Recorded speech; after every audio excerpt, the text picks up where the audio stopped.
Bonjour. Hello. Hola. Marhaba bikoum. Sur le fil, Le podcast d'actu de l'AFP. des nouvelles choisies pour vous sur notre fil info. ChatGPT va bientôt souffler sa première bougie. Et après l'étape des blagues sur les réponses parfois incongrues du chatbot à nos questions, force est de constater que c'était tout sauf un gadget. Cette intelligence artificielle créée par l'entreprise OpenAI a donné naissance depuis à des centaines d'applications et a déclenché une course entre géants de la tech, sans compter les craintes liées à la désinformation ou à la perte d'emploi. Alors j'ai eu envie de faire le point. J'ai appelé Julie Jameau, notre correspondante à San Francisco, et l'expert de la transformation numérique Alain Goudet. Selon eux, la technologie qui sous-tend ChatGPT, l'intelligence artificielle générative, a déjà transformé pour toujours nos manières de travailler, d'étudier et de créer. Sur le fil. Please, welcome to the stage, Sam Altman. About a year ago, November 30th, we shipped ChatGPT as a low. Il y a un an, le 30 novembre, nous avons lancé ChatGPT comme un prototype de recherche. Et cela s'est plutôt bien passé. Ces derniers mois, nous avons intégré la vision et la voix. Donc ChatGPT peut maintenant entendre, voir et parler. There's a lot, you don't have to clap each time. And Il y a encore d'autres choses. Inutile d'applaudir à chaque fois. Vous venez d'entendre Sam Altman, le président d'OpenAI, l'entreprise qui a développé ChatGPT. C'était le 6 novembre lors de sa première conférence de développeurs. ChatGPT a clairement conquis les foules selon Julie Jameau.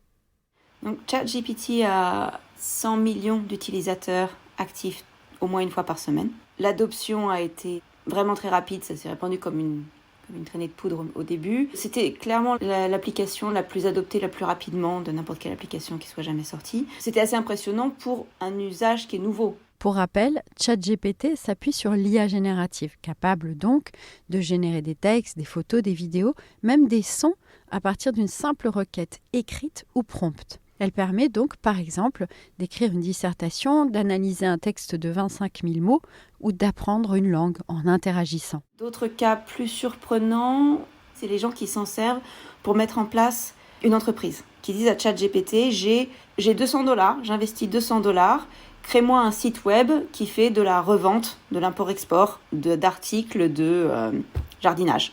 La machine met en place le site web, la machine fait tout pour eux et ces gens montraient comment ils arrivaient à générer des revenus assez rapidement puisque tout était automatisé.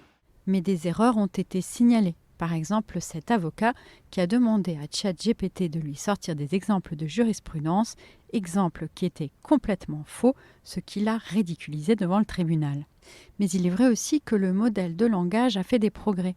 Désormais, il permet aussi d'interagir en mélangeant plusieurs supports. Texte, photos, vidéos, c'est ce que l'on appelle la multimodalité. Cette dimension, c'est ce qui a le plus surpris Alain Goudet, directeur général adjoint de la Neoma Business School et expert en transformation numérique. La multimodalité dans le domaine de l'IA, c'est cette capacité que l'outil a de passer de l'image au texte et prochainement probablement au son, à la musique, à la vidéo, le tout dans le même ensemble cohérent.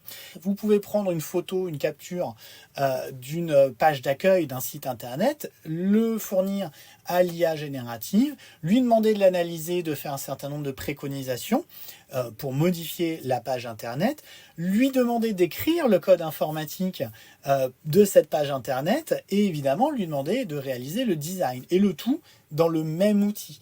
Donc ça, c'est extrêmement puissant de pouvoir naviguer comme ça d'une modalité à une autre. Tout le monde s'est mis à faire de l'IA générative et il y en a qui en faisaient déjà, comme Google, qui avait déjà des projets, des plans, etc., mais qui y allait doucement et qui du coup a dû se précipiter pour sortir sa réponse et pas se faire dépasser alors que jusqu'à présent c'était Google, le géant de l'intelligence artificielle. Google a donc lancé le modèle Bard. Amazon aussi s'est lancé dans cette course ou encore Meta, la maison mère de Facebook. Selon Julie Jameau et Alain Goudet, OpenAI garde une bonne longueur d'avance, d'autant que la start-up bénéficie d'investissements massifs de Microsoft.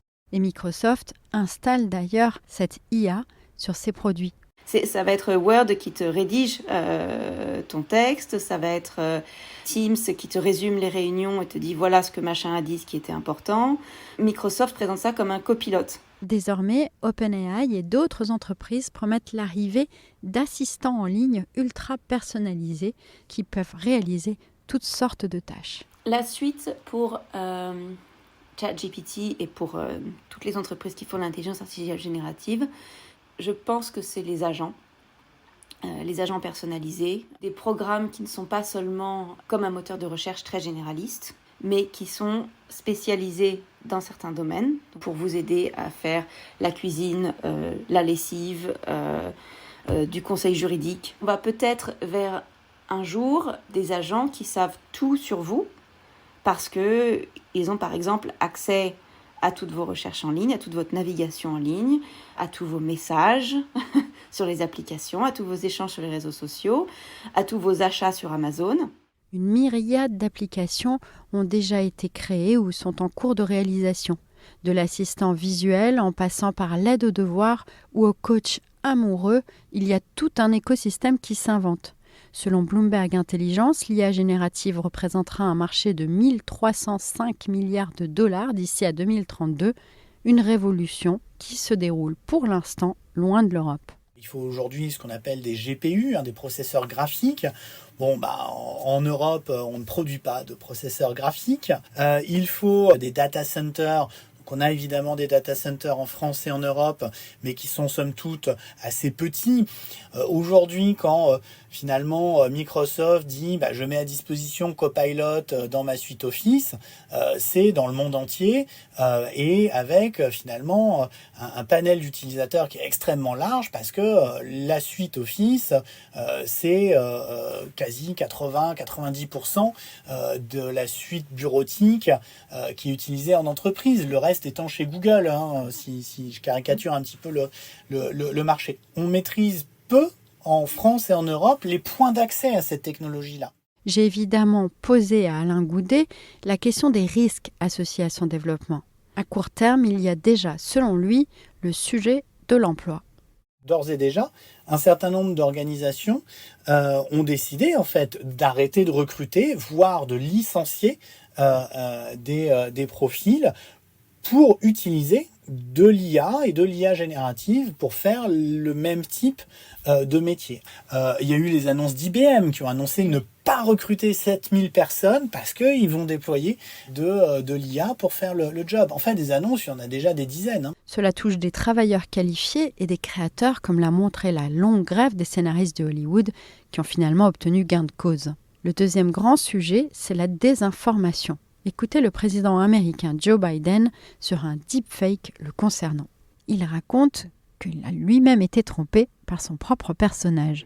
I've watched one of me on a couple of things. I said, when the hell did I say that?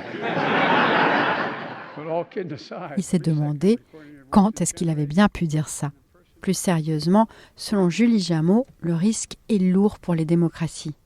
C'est encore plus facile de se faire piéger. Le problème de la désinformation, c'est moins le risque que les gens croient à quelque chose qui est faux que le fait qu'ils ne croient plus en rien. Le moment où on ne croit plus en rien et on n'a plus confiance en rien, on a un vrai problème de démocratie. D'ailleurs, selon un récent sondage, un tiers des Américains dit avoir moins confiance dans les résultats de la prochaine élection présidentielle américaine en 2024 à cause de l'IA. Merci de nous avoir écoutés. Je suis Michaela Cancela-Kiffer. Si vous aimez, n'oubliez pas de vous abonner.